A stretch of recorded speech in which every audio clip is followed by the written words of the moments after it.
Welcome to our captivating journey through the book of Isaiah, specifically chapters 13 to 16. If you're new to the Bible, don't worry. We're diving into a world of prophecy, judgment, and the hope of redemption, all wrapped in the poetic style of Isaiah. Let's start with chapter 13, where Isaiah delivers a powerful oracle against Babylon. The message here is clear.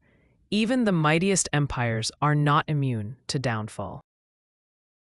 Verse 19 symbolically depicts Babylon's fall. Babylon, the jewel of kingdoms, will be overthrown by God like Sodom and Gomorrah. This highlights the theme of divine justice that no earthly power can escape. Moving to chapter 14, we find an intriguing twist. After judgment, there is the promise of restoration. Verses 1 and 2 speak of Israel being restored and others joining them. There's also a section from verses 12 to 15 which portrays the fall of the arrogant morning star or Lucifer. This not only represents Babylon's defeat, but is often seen as an allegory for the fall of arrogance and pride in any form. In chapter 15, the focus shifts to Moab. The prophecy foretells devastation and a future where Moab is left in ruins. The chapter paints a picture of lamentation and sorrow as the Moabites face their fate.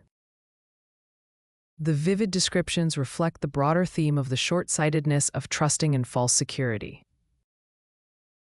Finally, chapter 16 continues the focus on Moab, with a glimmer of hope amid trouble. Verse 5 speaks of a throne established in love, where someone from the line of David will rule, offering justice and righteousness.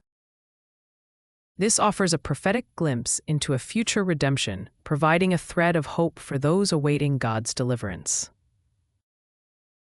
In conclusion, Isaiah 13 to 16 speaks to the cycles of judgment and redemption, urging us to consider the bigger picture. Remember, every empire, nation, and individual is subject to the divine plan.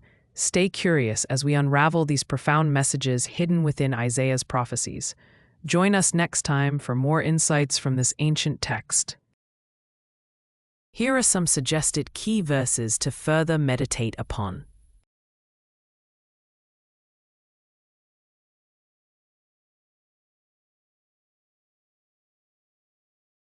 From Doodle Divine, aspiring to make the Bible more alive. Be blessed.